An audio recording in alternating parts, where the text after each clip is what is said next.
Hello guys, இந்த வீடியோல jujutsu kaizen season 3 episode 4 ஓட எக்ஸ்பிளனேஷன் தான் பார்க்க போறோம். மத்த 3 எபிசோட எக்ஸ்பிளனேஷன் பார்க்காதவங்க லிங்க் டிஸ்கிரிப்ஷன்ல கொடுத்திருக்கேன். போய் செக் பண்ணி பாருங்க. அதுக்கப்புறம் இந்த வீடியோக்கு லைக் போடாம ஹைப் பண்ணாம பாத்தீங்கன்னா மறக்காம லைக் போட்டு ஹைப் பண்ணிட்டு பாருங்க. அப்ப இந்த வீடியோ நிறைய பேர் ரெக்கமெண்ட் பண்ணும். எனக்கு வீடியோ போறதுக்கு ஒரு மோட்டிவேஷன் இருக்கும். போன எபிசோட்ல நிறைய நடந்திருக்கும் நண்பர்களே. அதோட நிறைய பேருக்கு புரியாமே போயிருச்சு. அதை பத்தி நான் வீடியோக்குள்ள எக்ஸ்பிளைன் பண்றேன். இப்போ நம்ம வீடியோ ஸ்டார்ட் பண்ணலாம்.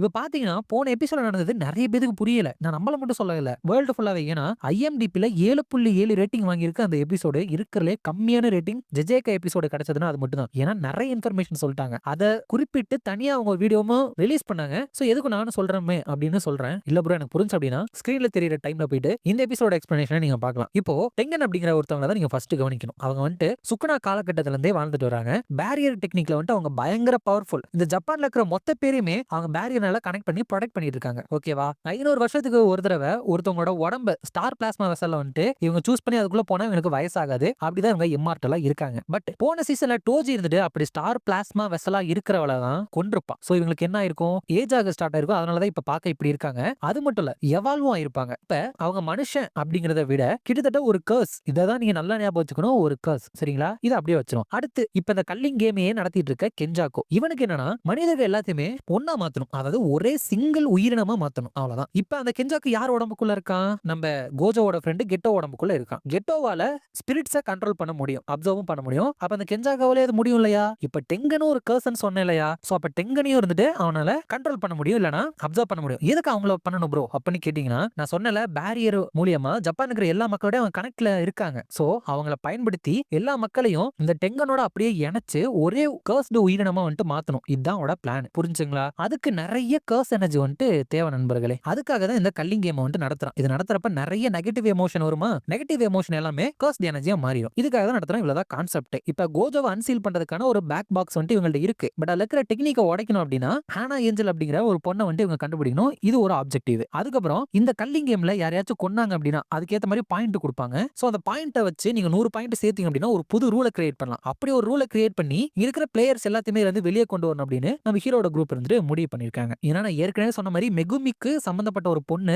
கர்ஸ் எனர்ஜியை வந்துட்டு அவேக்கன் பண்ணிட்டு இதுக்குள்ள தேவையில்லாம இழுக்கப்பட்டுட்டா. அதுக்காக சோ கடைசியில கெஞ்சா கிட்ட இருந்து டெங்கனை காப்பாத்தணும், கோஜோவை அன்சீல் பண்ற அந்த பொண்ணு கண்டுபிடிக்கணும், 100 பாயிண்ட் இவங்க சேர்க்கணும். அதுக்கப்புறம் கடைசியா ஹக்காரி ஒருத்தன் அவன் வந்துட்டு ஒரு ஸ்பெஷல் கிரேட் சாசர், அவனையும் வந்துட்டு கண்டுபிடிக்கணும். இவ்வளவுதான். இதுதான் போட்டு அந்த எபிசோட் அந்த அளவுக்கு குழப்பிருப்பாங்க. முடிஞ்ச அளவுக்கு நான் சிம்பிளா சொன்னேன்னு நினைக்கிறேன். இதுக்கு மேல சிம்பிளா சொல்லவே முடியாது. அதுக்கப்புறம் நல்லா ஞாபகம் வச்சுக்கோங்க நண்பர்களே, இந்த கேரக்டர் வந்துட்டு கடைசியில காமிச்சிருப்பாங்க இல்லையா? இவர் நினைச்சா கோஜோ சுக்குனாவை கூட ஈஸியாவே தோக்கடிக்க முடியும். அந்த அளவுக்கு பவர் அவருக்கு இருக்கு.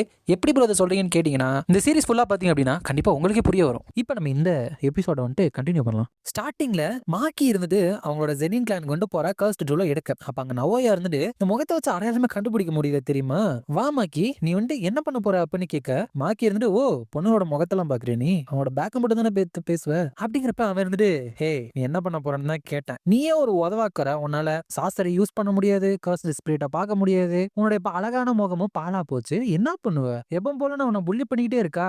ஓ போயிட்டு இந்த யூட்டா பின்னாடியும் மெகுமி பின்னாடியுமே சுத்திட்டு அப்படிங்கிறப்ப மாக்கியோட அம்மா இருந்துட்டு எங்க போற? அந்த ஆர்மரிக்கு உமன் போறதுக்கு அனுமதி கிடையாது அப்படிங்கிறப்ப அவர்கிட்ட என்கிட்ட கிளானோட ஹெட்டோட பர்மிஷனே இருக்கு அப்படின்னு சொல்றா. என்னன்னா ஏற்கனவே இந்த ஜெனின் ஃபேமிலியோட ஹெட் எழுதி வச்சுட்டு உயிரை பார்த்திருப்போம். கோஜோ வந்துட்டு உயிரோட இல்ல சீல் பண்ணி வச்சிருக்கப்பட்டிருக்கானா நம்ம மெகுமி இருக்கான்ல, அவன் தான் வந்துட்டு ஹெட்டா மாறணும். சோ அவங்கிட்ட நீ அப்படி மாறிடு, அப்படி மாற நமக்கு டூல்ஸ் மணி அப்படின்னு சொல்லிட்டு நிறைய இன்ஃபர்மேஷன் கூட கிடைக்கும் அப்படின்னு சொல்லியிருப்பா. அப்ப மெகுமி வந்துட்டு வேணா அதை உங்கள்ட்ட கொடுத்துறனே அந்த பொறுப்பை அப்படிங்கிறப்ப அவர் வந்துட்டு இல்ல, நீ கிளானோட கர்ஸ்ட் டெக்னிக்கை வந்துட்டு இன்ஹெரிட் பண்ணிருக்க, டொமைன் எக்ஸ்பான்ஷனையுமே வந்துட்டு யூஸ் பண்ற, அது மட்டும் இல்லாம கோஜோக்கும் மேல ஒரு கண் இருக்கு. சோ நீ இருக்கிறதா கரெக்டா இருக்கும் அப்படிங்கிறப்ப, ஆனா ஜெனின் கிளான்ல இருக்கிறவங்க என்ன நினைப்பாங்க, நீ இருந்த பரவாயில்ல தானே அப்படிங்கிறப்ப அவர் வந்துட்டு இல்ல, மா இருக்கிற அளவுக்கு நான் ஒரு இடத்தை உருவாக்கல அப்படின்னு சொல்லியிருக்கா. இப்ப பிரசன்ட்டுக்கு வந்தோம்னா மாக்கியோட அம்மா இருந்துட்டு பயங்கரமா கத்துறாங்க, அங்கே நில்லு, ஏன் எப்ப பார்த்தாலும் இப்படியே பண்ணிட்டு இருக்க, ஒரு தடவையாச்சும் உன்னை பெத்ததுக்காக என்ன சந்தோஷப்படவை அப்படிங்கிறப்ப அவெல்லாம் அதை கேட்கவே இல்லை. போயிட்டு அந்த கர்ஸ்ட் டூல் இருக்கிற ஆர்மரியை வந்துட்டு ஓபன் பண்ணா அங்க அவளோட அப்பா இருக்கா. என்ன பிளான் போட்டிருக்கான்னு காமிச்சா இப்ப அந்த நவோயாவை வந்து நம்ம பார்த்திருப்போம். இந்த கிளான் ஹெட் ஆகணும்னு துடிப்பான். ஜினிச்சி அப்படின்றவன் கூட வந்துட்டு போட்டி போட்டுக்கிட்டே தான் இருப்பாங்க அண்ணன் நினைக்கிறேன். ஆனா இப்ப மெகுமி வந்துட்டு அந்த கிளானோட ஹெட் ஆக கூடாது அப்படின்னு சொல்லிட்டு ரெண்டு பேருமே ஒன்னு சேர்ந்துட்டாங்க. அப்ப அந்த ஜினிச்சி இருந்துட்டு மெகுமி வந்துட்டு கிளான் ஹெட் ஆகிறது எனக்கு பிடிக்கல, எல்லா சட்டமே அவனுக்கு போக கூடாது, பட் அவனுக்கு வந்து கோஜோவோட கனெக்ஷன் இருக்கு, அது மட்டும் இல்லாம காமா கிளானோட நொருட்டேஷி காமாவுக்குமே அவன் கூட கனெக்ஷன் இருக்கு. சோ அவனை கொன்னுட்டோம் அப்படின்னா இப்ப கோஜோ வந்து சீல் பண்ணி பெற்றிருக்கனால ஒரு பவர் ஷிஃப்ட் ஏற்படும். அதுல வந்துட்டு நம்ம பின் தங்கிருவோம். அதனால கோஜோ வந்துட்டு அன்சீல் பண்றதுக்கு போடுறாங்க அப்படின்னு சொல்லிட்டு ரிபல்ஸ்ன்னு சொல்லிட்டு மாக்கி, மாய், அதுக்கப்புறம் அந்த மெகுமி எல்லாத்தையுமே போட்டு தள்ளிடலாம் அப்படின்னு ஒரு ஈவில் பிளான போடுறான். நவோயா இருந்துட்டு அங்கிள் ஓகி இருந்துட்டு என்ன சொல்லுவாரு, அவரோட பொண்ணே இருந்துட்டு அவரை கொல்ல சொல்லுவாரு. அப்படிங்கிறப்ப இந்த பிளான சொன்னதே அவர் தான் அப்படின்னு சொல்லிடுறாங்க. உங்களுக்கு புரியுதா? மாக்கியோட அப்பாவே அவளை கொல்றதுக்காக நின்னுட்டு இருக்காரு. இந்த இடத்துல வெப்பன்லாம் இல்ல மாக்கி, இது நடக்கும்னு தெரிஞ்சு நாங்க இருக்கிறதெல்லாம் கிளியர் பண்ணிட்டேன் அப்படிங்கிறப்ப மாக்கியோட தங்கச்சி அங்க அடி வாங்கி கிடக்கா. இடியட் இங்க எதுக்கு வந்த அப்படிங்கிறப்ப மாக்கி இருந்துட்டு அவளோட போன் டிராகன் அப்படிங்கிற கர்ஸ்ட் டூல எடுக்கிறா. அவளோட அப்பா இருந்துட்டு எதுக்காக நான் வந்துட்டு கிளான் ஹெட்டா மாறல தெரியுமா அப்படின்னு கேட்க, ஏன் இந்த மாதிரி குழந்தைங்களே கொடூரமா கொல்லுவீங்களே அதனாலயா அப்படின்னு கேட்டு 2 பேருமே சண்டை போடுறாங்க. பட் மாக்கியோட உடம்புல தான் ஒரு பெரிய வெட்டு விழுகுது. அதுக்கு காரணம் என்னோட குழந்தைங்க வந்துட்டு ஃபெயிலியர் அப்படின்னு அவர் சொல்றாரு. இவர் இருந்துட்டு எப்படி அந்த பிளேடு கட் ஆச்சு என் மேல பட்டுச்சு அப்படின்னு யோசிக்கிறா. அவர் இருந்துட்டு பிளேடு கட் ஆனதுனால என்ன அட்டாக் பண்ணலாம் அப்படின்னு சொல்லிட்டு நீ பக்கத்துல வந்தல, மறந்துடாத நான் ஒரு சார்சரர். மறுபடியும் எத்தனை தடவை வேணாலும் சொல்லுவேன், நான் கிளான் ஹெட் ஆகாத காரணம் என்னோட ஃபெயிலியர் குழந்தைங்களான நீங்க தான் காரணம். என்னோட பிரதர் வந்துட்டு நவோபிட்டா இந்த கிளானோட டெக்னிக்கை இன்ஹெரிட் பண்ணியிருந்தாலும் அவனும் நானும் ஒரே மாதிரி தான் இருந்தோம். ஒரே ஒரு விஷயத்துல மட்டும்தான் பின் தங்கிட்டேன், அது என்னோட குழந்தைங்கனால. உங்களாலதான் எனக்கு இந்த நிலைமை அப்படின்னு சொல்லிட்டு அவங்க ஒரு இடத்துல போறப்ப இந்த கண்ட்ரில முதுகுல குத்துறது வந்துட்டு ஒரு மோசமான விஷயம் அப்படிங்கிறப்ப மாக்கியோட அப்பா இருந்துட்டு இந்த இடம் வந்துட்டு ட்ரைனிங்காகவும் அப்புறம் பனிஷ்மெண்ட்காகவும் இந்த இடத்துல நிறைய கர்ஸ்டு ஸ்பிரிட் கிரேட் 2க்குள்ள வந்துட்டு அடைச்சு வச்சிருந்தேன். என்ன பார்த்து பயத்துல வராதுங்க, பட் கொஞ்ச நேரத்துல அதுங்க வந்துட்டு வெளியே வர ஸ்டார்ட் ஆயிரும். பிசிக்கலி கிஃப்டடா ஹெவன்லி ரெஸ்ட்ரிக்ஷனா அதெல்லாம் உனக்கு இருந்து என்ன? நாங்க சார்சரஸ் டெய்லி ட்ரைனிங் எடுப்போம். எங்களோட கர்ஸ்ட் எனர்ஜி மூலமா எங்களோட உடம்பை ஒன்ன மாதிரி ஸ்ட்ராங்காவும் மாத்திக்குப்போம். இங்க இருக்கிற எல்லாருமே உலக ஸ்ட்ரென்த்தா தான் இருக்காங்க. சோ இதை நினைச்சு நீ கண்டிப்பா வருத்தப்படதா போற மாக்கி அப்படின்னு சொல்லிட்டு அங்க இருந்து போயிடாரு. மாக்கியோட தங்கச்சி மாய் இருந்துட்டு அவரோட பக்கத்துல வந்துட்டு அவ உயிரோட இருக்கிறத பார்த்துட்டு எப்பவும் போல பிடிவாதமா தான் இருக்கல, இது ஒரு நாள் நடக்குன்னு தெரியும், பட் இது வந்து ரொம்ப மோசமா நடந்துச்சு அப்படின்னு சொல்லிட்டு அவள்கிட்ட சொல்றப்ப திடீர்னு மாக்கி ஒரு கடற்கரை ஓரத்துல கண்ணு மலிக்கிறா. என்ன அப்படின்னு சொல்லிட்டு திரும்பி பார்த்தா அந்த இடத்துல மாய் உட்காந்துக்கிட்டு, எனக்கு என்னோட டெக்னிக் வந்துட்டு எப்படி வேலை செய்யும் அப்படின்னு தெரியும்ல, என்னால ரொம்ப பெருசா இல்ல காம்ப்ளிகேட்டடா விஷயங்களை உருவாக்க முடியாது. அது மட்டும் இல்லாம அப்பா கொடுத்த காயம் வேற என்னோட உடம்புல இருக்கு. சோ இவ்வளவு பெருசா ஒன்னு உருவாக்கி இருக்கு அப்படின்னா நான் இறந்துருவேன். சரி டூ யுவர் பெஸ்ட் அப்படின்னு சொல்லிட்டு போறப்ப நீ என்ன சொல்ற எனக்கு புரியல, நீ திரும்பி வா அப்படிங்கிறப்ப மாக்கியோட தங்கச்சி இருந்தது, எனக்கு வந்து இது ரொம்ப நாளைக்கு தெரியும், நீ வந்துட்டு ஒரு விஷயத்தை அடையணும் அப்படின்னா சில விஷயங்களை கிவ் அப் பண்ணி ஆக வேணும். பெயின் மூலியமா நீ வந்து ஸ்ட்ராங்கா மாறலாம், பட் நம்மள மாதிரி ஒரே மாதிரி இருக்கிற ட்வின்ஸுக்கு வந்துட்டு அப்படி இருக்காது. இந்த ஜுஜுட்சு சொசைட்டில நம்மள அப்படி பார்க்கவும் மாட்டாங்க. நீயும் நானும் ஒண்ணுதான். நீ வந்துட்டு ஸ்ட்ராங்கா மாறதுக்கு எல்லாம் பண்ணி நான் ஸ்ட்ராங்கா மாற ஆசைப்படல அப்படின்னா நீ ஸ்ட்ராங் ஆக மாட்ட. அதே உன்கிட்ட டெக்னிக் இல்லனா என்கிட்ட டெக்னிக் இருந்துச்சுன்னா அதுக்கு டெக்னிக் இருக்குன்னு தான் அர்த்தம். உனக்கு புரியுதா? நான் இருக்கிற வரைக்கும் நீ வந்துட்டு ஒரு அறகுறையா தான் இருப்ப அப்படிங்கிறப்ப மாக்கி ரெண்டு எனக்கு புரியுது, நீ திரும்பி வா அப்படிங்கிறப்ப இங்க பாரு இதை மட்டும் நீ வச்சுக்கோ, மத்த எல்லாத்தையுமே தூக்கி வீசிரு. உன்கிட்ட இருக்கிற கர்ஸ் எனர்ஜியை நான் வாங்கிட்டு போறேன், அதுக்கு பதிலா எல்லாத்தையுமே இருந்துட்டு அழிச்சிரு, எல்லாமே ஓகே தானே அப்படின்னு சொல்லிட்டு சின்ன வயசுல சொல்ற மாதிரியே சொல்லிட்டு போறா. மாக்கி நிஜ உலகத்துல கண்ணு முழிக்கிறப்ப அவளோட தங்கச்சி மாய் இருந்துட்டு அங்க இறந்து போயிருக்கா. எழுந்திரி எழுந்திரின்னு சொல்லி அவ எந்திரிக்கவே இல்ல. சுத்தி அந்த கர்ஸ்ட் ஸ்பிரிட் வந்துட்டு இருக்கு. மாக்கியோட அப்பா அங்க இருந்து போறப்ப கர்ஸ்ட் ஸ்பிரிட் வந்துட்டு சாகிறத வந்துட்டு அவர் உணர்றாரு. சோ மாக்கி தான் கொல்றா அப்படின்னு அவருக்கு புரிஞ்சு ரொம்ப வருஷமா உணராத அந்த பயத்தை வந்துட்டு இப்ப நான் உணர்றேன். மறுபடியும் ஒரு தடவை உனக்கு என் கையில வந்துட்டு எரிச்சு சாம்பல் ஆகுது அப்படின்ட்டு பிளேசிங் கரேஜ் டெக்னிக்கை வந்துட்டு யூஸ் பண்ணி வெட்டுறாரு. பட் அவரோட தலை வந்துட்டு அப்படியே 2 துண்டா விழுந்து இறந்துறாரு. நம்ம மாக்கி தான் வெட்டியிருக்கா. எப்படி திடீர்னு இவ்வளவு ஸ்ட்ராங்கா இருக்கா அப்படின்னு கேட்டீங்கன்னா, உங்களுக்கு டோஜி தெரியும்ல, அவன் கோஜோவே போட்டு தந்தது காரணம் அவனுக்கு ஹெவன்லி ரெஸ்ட்ரிக்ஷன் அப்படின்னு ஒன்னு இருந்தது. இவளுக்கு அதே தான் இருக்கு. ஏன் இவ்வளவு நாள் பவர் இல்ல அப்படின்னா இவ ட்வின்ஸா பிறந்தா இல்லையா, சோ 2 பேருக்குமே ஒரே சோல் தான் இருக்கும். அப்படிங்கனால இவளுக்குமே லைட்டா ஒரு கர்ஸ் எனர்ஜி வந்துட்டு இருந்திருக்கும். இப்ப இவளோட தங்கச்சி இறக்குறப்போ இவளோட கர்ஸ் எனர்ஜியுமே சேர்த்து எடுத்துட்டு போயிருந்திருப்பா. இப்ப ஃபுல்லா டோஜி மாதிரி ஒரு மான்ஸ்டர் மாதிரி மாறிட்டா. எப்ப இப்ப பாப்பீங்க. அப்ப அங்க எல்லாத்துக்குமே ஒரு அலாம் கொடுத்து மாக்கி இருந்துட்டு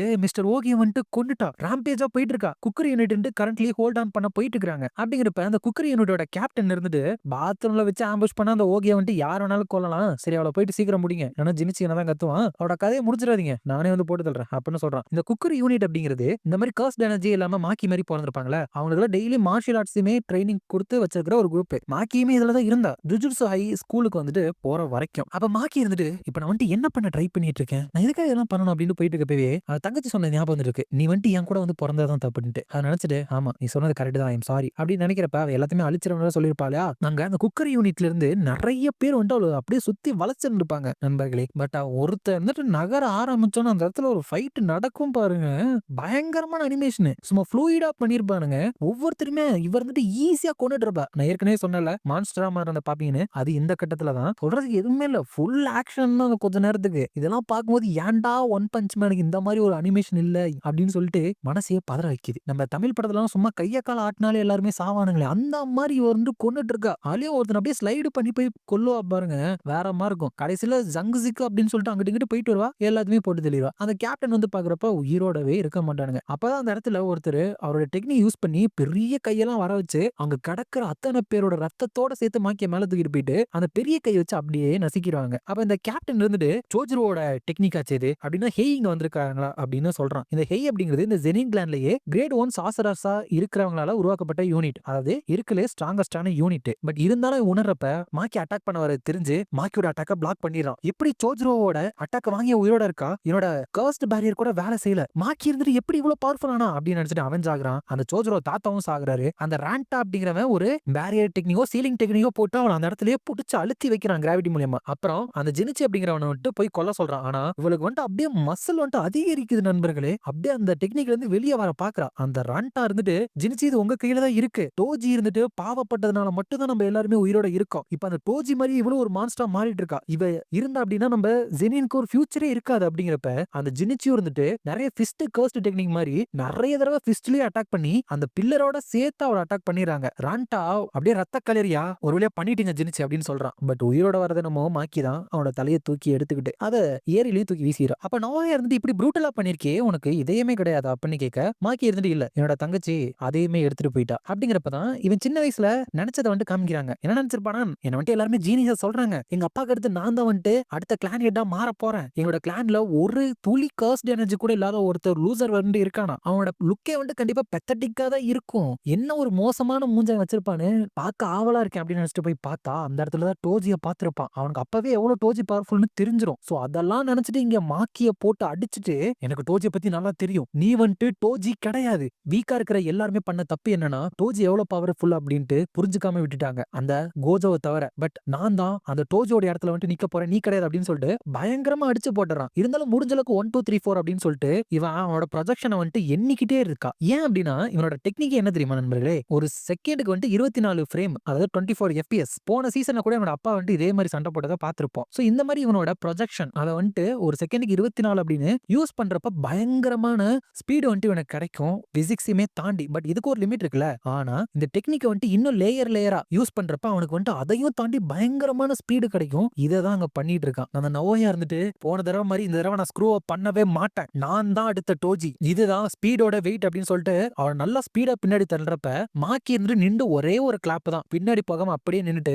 உன்னை க்ளோஸ்ல ஹேண்டில் பண்ணிக்கிறேன் அப்படிங்கிறப்ப அவன் வந்துட்டு என்ன என்னோட ஸ்பீடை வச்சு அவனை அப்படியே பிளாஸ்ட் பண்றனா இல்லையான்னு பாரு அப்படின்னு சொல்லிட்டு ஓடுறான். இவன் இந்த ப்ரொஜெக்ஷன் டெக்னிக் வந்துட்டு யூஸ் பண்றப்போ இவன் டச் பண்ற பொருளும் இருந்துட்டு அந்த ஸ்பீட்ல வந்துட்டு நகரல அப்படின்னா ஒரு செகண்டுக்கு வந்துட்டு அவங்க அப்படியே நின்றுவாங்க. அவன் வந்துட்டு என்ன உன்னோட பெலா எலும்பெல்லாம் உடஞ்சாலும் பரவாயில்ல அப்படின்னு சொல்லிட்டு என்ன தடுக்கலான்னு பாக்குறியா, அதுல நான் மாட்டேன்னு நினைக்கிறியா, இதனாலதான் உன்னை நான் ஃபேக்குன்னு சொல்றேன் அப்படின்னு சொல்லிட்டு பின்னாடி அட்டாக் பண்ண போனா இவ கரெக்டா திரும்பிட்டு இப்ப நினைச்சு பாத்தீங்கன்னா அவன் 24 ஃப்ரேம்ல இருக்கான். அதாவது ஒரு செகண்டே 24 பிரிச்சா எப்படி இருக்கும் அந்த வேகத்துல நடந்துட்டு இருக்கான். அந்த வேகத்துல இவ பேசுறா, உன்னோட டெக்னிக்கும் உன்னோட அப்பாவோட டெக்னிக்கும் வந்துட்டு எனக்கு வந்துட்டு ரொம்ப ஆஃபா தான் ஃபீல் ஆச்சு. ஏன்னா நீங்க வந்துட்டு ஃபாஸ்ட் கிடையாது, ஒரு மொமெண்ட்டை வந்துட்டு நீங்க 24 ஸ்லைஸ் பண்ணி யூஸ் பண்றீங்கல்ல, இந்த பாடியில என்னால தெளிவா தெரிஞ்சுக்க முடியுது. அப்படிங்கிறப்ப அவன்ட்டு நீ வெறும் ஃபேக் அப்படின்னு சொல்றப்பவே அவனை ஓங்கி ஒரு குத்த நண்பர்களே, அப்படியே அவனோட மூஞ்சி எலும்பெல்லாம் வந்துட்டு செதறி போயிருது. பாக்குறதுக்கே அவ்வளோ சாட்டிஸ்ஃபைங்கா இருக்கு. அவர் வந்துட்டு சாரி எனக்கு கேட்கல இன்னொரு தடவை சொல்றியா அப்படின்னு கேட்கறா. அதுக்கப்புறம் எல்லாத்தையுமே போட்டு தள்ளி கேஷுவலா அவங்க அம்மாவை போயிட்டு தேடிட்டு இருக்கா. அவங்க ரெண்டு என் பக்கத்துல வராத ஏன் அப்படி பண்ற அப்படின்னு கேட்கிறப்ப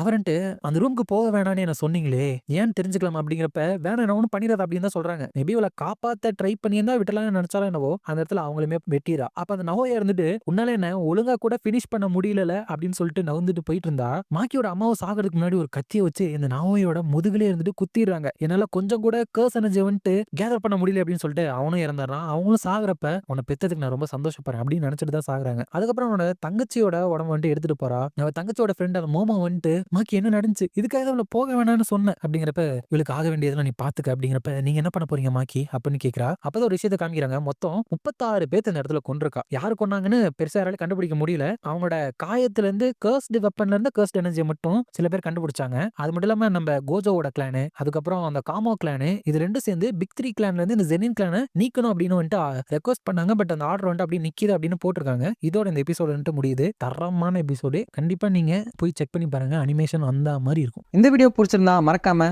லைக், ஷேர் அண்ட் சப்ஸ்கிரைப் பண்ணிருங்க. உங்களை நான் அடுத்த வீடியோல பாக்குறேன்.